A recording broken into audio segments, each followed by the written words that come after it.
जय जगन्नाथ बंधुगण। आज आम जानिबा मेष राशि ठु नहीं मीन राशि पर्यंत द्वादश राशिर राशिफल विषय। एही दैनिक राशिफल चंद्रक गोचर गणना को नहीं आधारित एवं चंद्रक गोचर गणना आम जीवन में बहुत प्रभाव पकाई थाए। तो बंधुगण आसतु जानिबा आजिर राशिफल विषय। ता पूर्वर आम चैनल को जो माने नुआ करी आसिछंती चैनल को सब्सक्राइब करंतु और पाखरे थिबा ऑल बेल आइकन को दबाई दियंतु काहेकि ना आमे अपलोड करिथिबा प्रत्येक वीडियोर नोटिफिकेशन आपण सर्वप्रथमे पाई परिबे। तो बंधुगण आज आम जानिबा 9 जून 2024 रविवार राशिफल विषय। मेष राशि तृतीय चंद्र जो मनरे उत्साह उद्दीपना परिवार समस्त सदस्यों मध्य उत्तम बुझाणा एवं भाई भौणी प्रति स्नेह श्रद्धा रहिबो। वाणिज्य व्यवसाय परिवहन रे आय अति उत्तम हेबो एवं नूतन व्यवसाय पे उद्यम करिवे।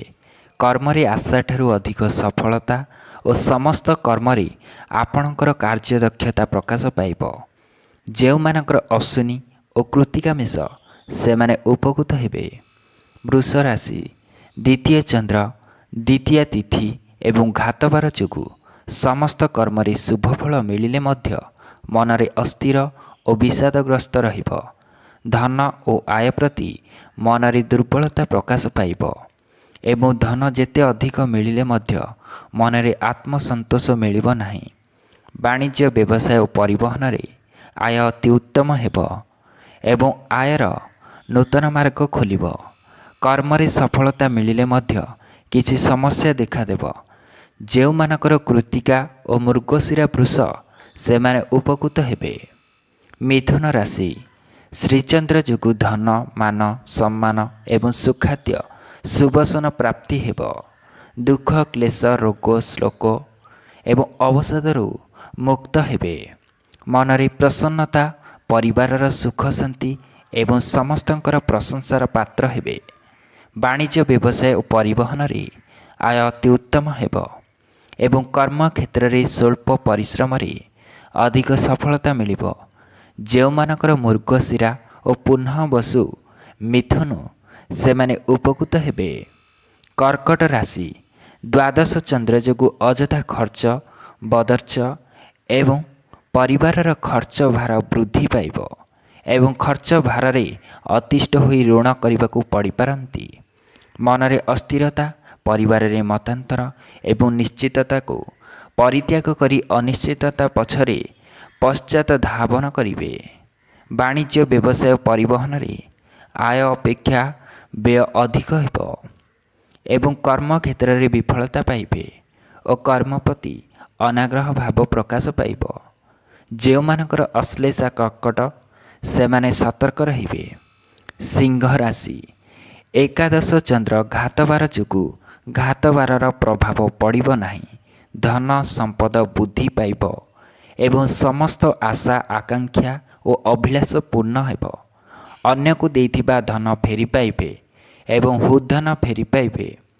वाणिज्य व्यवसाय परिवहन रे आय अति उत्तम हेबो एवं आर्थिक स्थिति रे उन्नति आसिबो।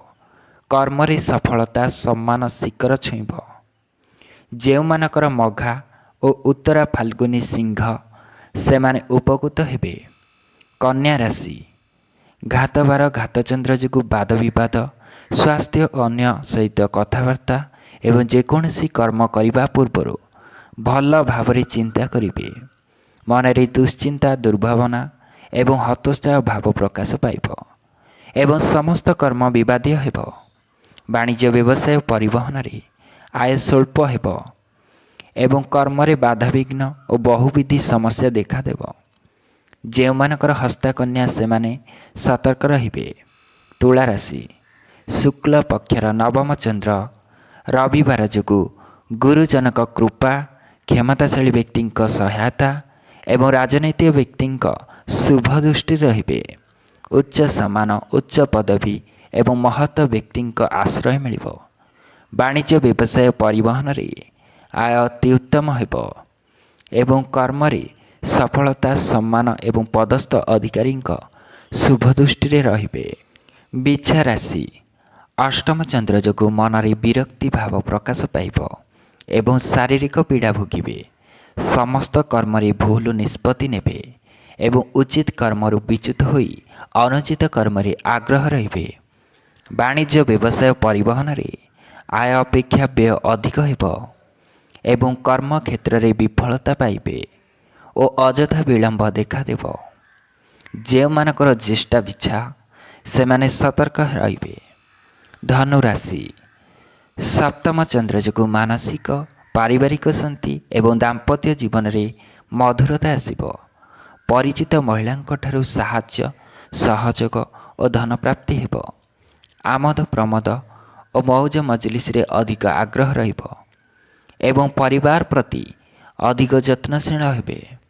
ବାଣିଜ୍ୟ ବ୍ୟବସାୟ ପରିବହନରେ ଆୟ ଅତି ଉତ୍ତମ ହେବ ଏବଂ କର୍ମ କ୍ଷେତ୍ରରେ ସଫଳତା ପାଇବେ ଓ ମହିଳାଙ୍କ ସହକର୍ମୀଙ୍କ ସହଯୋଗ ପ୍ରାପ୍ତ କରିବେ।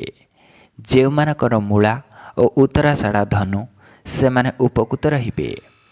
ମକର ରାଶି ଷଷ୍ଠ ଚନ୍ଦ୍ର ରବିବାର ଯୋଗୁଁ ମନରେ ପ୍ରସନ୍ନତା ପରିବାରରେ ସୁଖ ଶାନ୍ତି ଏବଂ ରୋଗ ଋଣ ଏବଂ ଶତ୍ରୁ ଏଥିରୁ ସାମୂହିକ ମୁକ୍ତି ମିଳିବ। ଆପଣଙ୍କର ବକ୍ତବ୍ୟରେ ସମ୍ମୋହନର ଶକ୍ତି ରହିବ ଏବଂ ସମସ୍ତଙ୍କର ଶ୍ରଦ୍ଧାର ପାତ୍ର ହେବେ। ବାଣିଜ୍ୟ ବ୍ୟବସାୟ ପରିବହନରେ ଆୟ ଅତି ଉତ୍ତମ ହେବ ଏବଂ ନୂତନ ବ୍ୟବସାୟରେ ସୁଯୋଗ ଜୁଟିବ। କର୍ମରେ ସଫଳତା ସମ୍ମାନ ଏବଂ କର୍ମସ୍ଥାନର ସମସ୍ତ ବାଧାବିଘ୍ନ ଦୂର ହେବ। ଯେଉଁମାନଙ୍କର ଉତ୍ତରାଷାଢ଼ା ଏବଂ ଧନିଷ୍ଠା ମକର ସେମାନେ ସୁଫଳ ପାଇବେ। କୁମ୍ଭ ରାଶି ପଞ୍ଚମ ଚନ୍ଦ୍ର ଯୋଗୁଁ ଯଶ ସମ୍ମାନ ସାମାଜିକ ପ୍ରତିଷ୍ଠା ଏବଂ ଚାଲିଚଳନ ବ୍ୟବହାର କଥାବାର୍ତ୍ତା ମାର୍ଜିତ ଏବଂ ସର୍ବଜନ ଆଦୃତ ହେବ। ସନ୍ତାନମାନେ ଆଜ୍ଞାଧୀନ ହେବେ ଏବଂ ପୈତୃକ ସମ୍ପତ୍ତିକୁ ନେଇଥିବା ବିବାଦର ସମାଧାନ ହେବ। ବାଣିଜ୍ୟ ବ୍ୟବସାୟ ଓ ପରିବହନରେ ଆୟ ମଧ୍ୟମ ଧରଣର ହେବ ଏବଂ କର୍ମ କ୍ଷେତ୍ରରେ ସଫଳତା ପାଇବେ। ଉଚ୍ଚ ସମ୍ମାନ ଓ ଉଚ୍ଚ ପଦବୀ ପ୍ରାପ୍ତ ହେବ। ଯେଉଁମାନଙ୍କର ଧନିଷ୍ଠା ଓ ପୂର୍ବ ଭାଦ୍ର କୁମ୍ଭ ସେମାନେ ସୁଫଳ ପାଇବେ। ମୀନ ରାଶି ଶୁକ୍ଳ ପକ୍ଷର ଚତୁର୍ଥ ଚନ୍ଦ୍ର ଯୋଗୁଁ ଗୁରୁଜନଙ୍କ ସହ ବିବାଦ କ୍ଷମତାଶାଳୀଙ୍କ ବ୍ୟକ୍ତିଙ୍କ ସହ ଶତ୍ରୁତା ଏବଂ ରାଜନୈତିକ ବ୍ୟକ୍ତିଙ୍କ ଆକ୍ରୋଶର ଶିକାର ହେବେ। ଆର୍ଥିକ କ୍ଷତି ଆର୍ଥିକ ଠକାମୀ ସ୍ୱଜନରେ ବିବାଦ ପରିବାରରେ ମନୋଲିଳନ ଏବଂ ଚାଲିଚଳନ ବ୍ୟବହାର ବିବାଦୀୟ ହେବ। ପରିବହନ ବ୍ୟବସାୟରେ ବିପର୍ଯ୍ୟୟ ହେବ। ବାଣିଜ୍ୟ ଏବଂ ବ୍ୟବସାୟରେ କ୍ଷତି ପହଞ୍ଚାଇ ଦେବ। କର୍ମକ୍ଷେତ୍ରରେ ବିଫଳତା ପାଇବେ ଓ ସମସ୍ତ କର୍ମ କଣ୍ଟକ ସଦୃଶମାନ ହେବ। ଯେଉଁମାନଙ୍କର ରେବତୀ ମୀନ ସେମାନେ ସତର୍କ ରହିବେ। ତ ବନ୍ଧୁଗଣ, ଯଦି ଭିଡ଼ିଓଟି ଆପଣମାନଙ୍କୁ ଭଲ ଲାଗିଥାଏ ତେବେ ଲାଇକ୍ ସେୟାର ଓ କମେଣ୍ଟ କରି ଜଣାନ୍ତୁ ଏବଂ ଆମ ଚ୍ୟାନେଲକୁ ସବସ୍କ୍ରାଇବ୍ କରନ୍ତୁ। ରହୁଛି ଜୟ ଜଗନ୍ନାଥ।